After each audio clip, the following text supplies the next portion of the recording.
Welcome to another episode of Voices That Matter with Enlinature. I'm your host, Tina Khan, and today we would be talking about climate diplomacy, power, and responsibility. Climate diplomacy is often presented as a space for cooperation and shared urgency. But behind the closed doors, negotiations are shaped by power, interest, and unequal responsibilities. Today, we will look beyond the official statements and understand what really happens behind the closed doors. To dive deeper, I'm joined today by Lia Newman, who is a former United States climate negotiator and has been also a part of the historical COP30. Welcome to Align Nature, Leah. Thank you so much for having me. I'm so excited to be here. So, Leah, when we watch global climate summits, the tone is often full of commitments and promises and targets. Yet the outcome falls short on what science demands.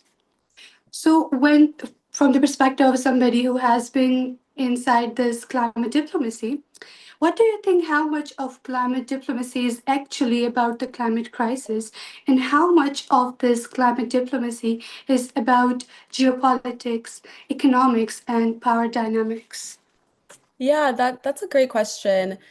Climate these days affects so many different sectors. I mean, if not all of them. So climate policy is really economic policy, is really trade policy, is really health policy. It really touches on all of these different buckets of issues, and you can really see that play out as well in the negotiations arena. And when you talk about kind of the science that exists and then the commitments that are, as you said, falling short. And I think that's a real question of ambition and how much further we need to go. I think that's a really, the point of these climate goes back to the foundation of what these climate negotiations are and how they operate. We're negotiating with close to 200 parties, 200 countries that have signed on and ratified the UNFCCC and the Paris Agreement, the Kyoto Protocol. And therefore, that's always kind of going to distill down to the lowest common denominator. We're working with countries that are Mhm. small island developing states that are very ambitious on climate mitigation and adaptation. They're experiencing really existential crises as a result of climate change. And on the other hand, we're dealing with countries that are oil producing countries like Saudi Arabia, like Mhm. Iran, that are, really dominant in the discussions as well. So how do you balance all of these different interests that are close to 200 countries to get to some kind of decision at the end that is, again, consensus based? So I think, a lot of the reasons why from the outside world and from the inside as well from more progressive countries of why these decisions or outcomes fall a bit short of what the science demands is because we're working with such a divergence of actors, so many different national positions that have to be factored in to the decision-making process. And so it often does get watered down. And the fact that we get an outcome at all at the end of the day, I think is quite a miracle every year that it happens. Every year, I am just happy that 200 countries were able to send a signal that cooperation, that multilateralism matters, and that we are able to move the needle forward, yes, in an incremental way, and yes, in a way that is not as Mhm. ambitious as it should be. But at least, we're sending a signal that this matters, the multilateral process matters, and the market signals that come from it are also really important signals to send. Just as an example on that as well, a lot of the language that is coming from the Paris Agreement, like net zero, for example, used to be an obscure scientific term a Mhm. decade ago, and now over 80% of economies include net zero targets. So a lot of this languaging and market signals that come from it are a really important part of combating climate change at this international level that then the hope is that it trickles down to the national, regional, and local levels. And to answer the second part of your question about how much geopolitics and economics play into it, a whole lot as well. There are close to 200 countries that are part of the agreement, but there are, of course, players that have larger influences than Yeah, others that play a large role behind the scenes. The United States was absolutely. was definitely one of them when we were active in these climate negotiations, which we, as at least as of COP30 about a month ago now, we did not send an official delegation there. Mm-hmm. Okay, so now we'll talk about something that's really important, yet it's not much talked about. Every negotiation comes with compromise. But in climate talks, the compromise often means difference between protection and loss for the communities, for the ecosystem, and even for the generations to come. Have you ever witnessed or have you ever agreed to a trade off that has still stayed with you? A kind of trade off that tells about the actual cost of compromise. Yeah, I think the whole story of these negotiations is a story of compromise.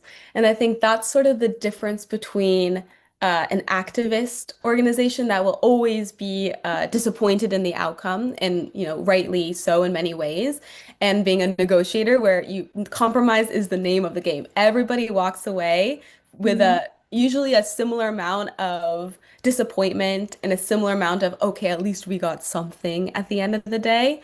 And just going back to in a more general sense, because we're working with so many actors and so many positions, there are always compromises and trade-offs between the highest ambition countries, that really want strong action on mitigation, strong action on adaptation, and then sort of Mhm. the lowest denominator that wants to continue to use fossil fuels and will avoid any language, as we just saw in the COP30 decision, actually, that would include fossil fuel phase out in any, sense of that term.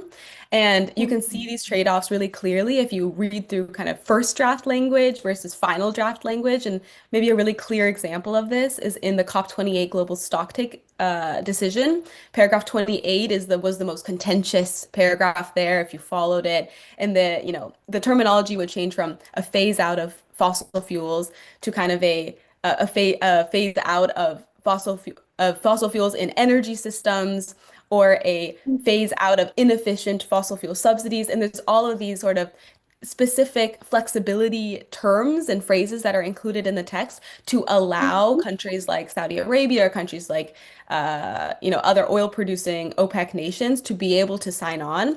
And then you have to make a calculated decision at the end of the day, if you're a more progressive country, to say, is it more important for us to get a decision and to have fossil fuels included at all, Mhm. even with these sort of caveated language included, or do we want to, push even harder and potentially push too far to not get any decision at the end of the day or any fossil fuel language at the end of the day? And there's trade-offs, in that sentence. If you look at the decision, there's, these sort of caveated flexibility, uh, this flexible language that's inserted. And then there's also trade-offs that are made between different agenda items. It's a kind of a 4D chess game when you're working in the world of climate diplomacy. But yeah, the way that you read the decision text itself, you will always be able to see, sort of how the process went and kind of understand what the dynamics in the room were like at that moment in time through reading the text, which is always very interesting. Mhm. Okay, so compromise is the game changer because once there's going to be compromise, all the nations are somehow able to sign in to whatever petitions that you are making. So you were talking about existential crisis that often occurs in the developing countries when they are trying to be a part of this negotiation. But there is this fact that we cannot simply deny that for decades we have been watching that the countries and the nations that contribute the least in the climate crisis are facing the worst consequences. And the Mhm. ones who are contributing a lot are actually still somehow continuing to shape the rules and the regulations for the entire globe. So, what do you think is the hardest truth that the wealthy nations continue to avoid regarding their responsibility in the climate crisis? Yeah, I think that exact sort of question and framing comes up a lot behind the scenes in these negotiations. I think what that points to is just such a loss and lack of credibility and trust in the system. A lot of, as you say, wealthy nations or developed countries are very progressive in the, I can't say that right now about the United States, unfortunately, but a lot of EU countries, Australia, New Zealand are very Mhm. progressive when it comes to making climate change actions happen, supporting climate mitigation adaptation actions around the world. And yet, when you're at the negotiation room, you can be really progressive, and then what happens back at home, there's a difference in what is happening and what the experience is, especially for developing countries. One specific example of this loss of trust that has been spoken a lot of in the negotiation room formally and in informal settings is there was a 100 billion per year target that was set that needed to be met by developed countries by the year 2020 to collectively contribute 100 million per year, sorry, 100 billion per year uh, Mhm. for climate mitigation and adaptation finance for developing countries. And that wasn't met until the year 2022. And so there was they would speak a lot about the lack of trust in the system, that there was this goal set, and yet it wasn't met until 2 years after the date. The reason for that was the first Trump administration. They withdrew all financial support for international organizations and climate related endeavors. And so if it wasn't for the Trump administration, it would have been met. But, it's true that it wasn't met until 2022, and that is pointed to a lot by developing countries for this lack of trust and credibility. And now moving forward, after last year's decision in Baku, with this new collective quantified goal, setting a target of 300 billion per year by the year 2035.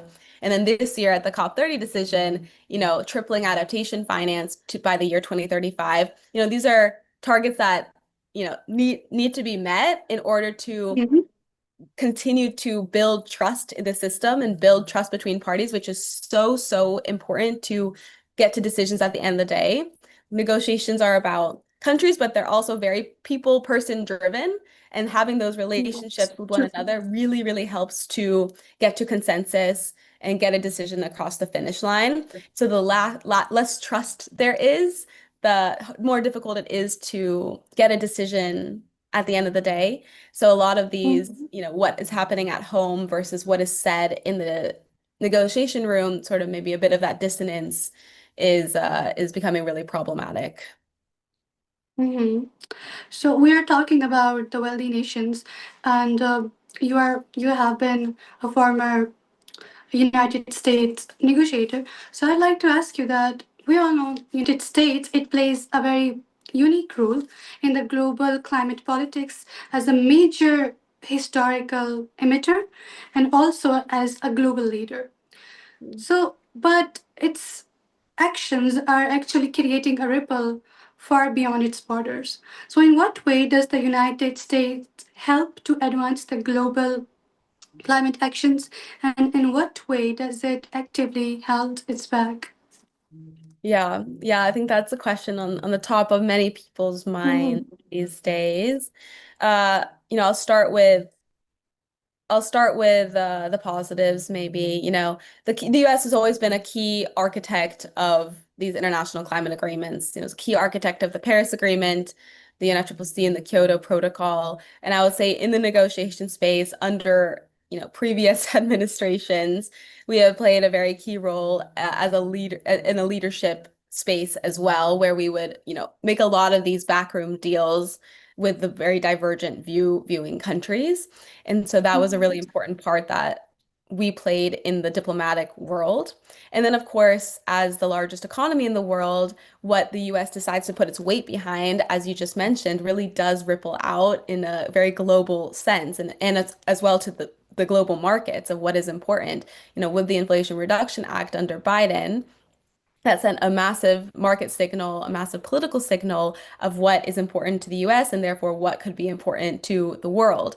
And so that played a very positive role in the climate space. And I will say under Biden, we pushed very, very hard.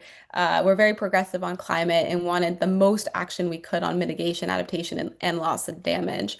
And, Mhm. at the same time, we're can't avoid the elephant in the room. We're under the second Trump administration, and there's been a complete, neglect of climate action in a very proactive way. And so we're seeing the rollback of the IRA, we're seeing the rollback of really key environmental and climate regulations here domestically. And then, of course, we're not Mhm. participating at the international level, which is, you know, really heartbreaking to see.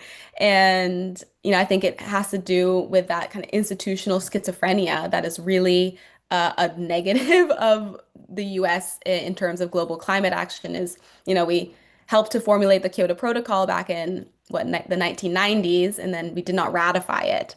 We Mhm. joined the Paris Agreement. We're a key architect of the Paris Agreement to make sure it was a bottom-up participatory process that wouldn't require Senate ratification back home. And yet, we actually almost didn't, we barely withdrew during the first Trump administration. It actually took 3 years for the Trump administration to declare that it would withdraw, and then there's actually a 1 year withdrawal period. So even right now, Mhm. actually, the US is still party to the Paris Agreement, but we haven't been participating as you may know. And then the second Trump administration, we've, announced our withdrawal again from the Paris Agreement for the second time. So this sort of institutional schizophrenia and really unreliable partner does not help at all in the global climate Mhm. action world, for sure. Yeah. So internal politics is also a very primary factor that also contributes on how much you're going to be contributing into the climate action. Right. So I think these conversations matter because climate change is not just about science, it's also about the power, the dynamics, it's also about real life choices. So thank you so much for being a part of our discussion and giving us your valuable insight. And I'll be back with another episode of Voices That Matter. Until then, stay connected with your planet.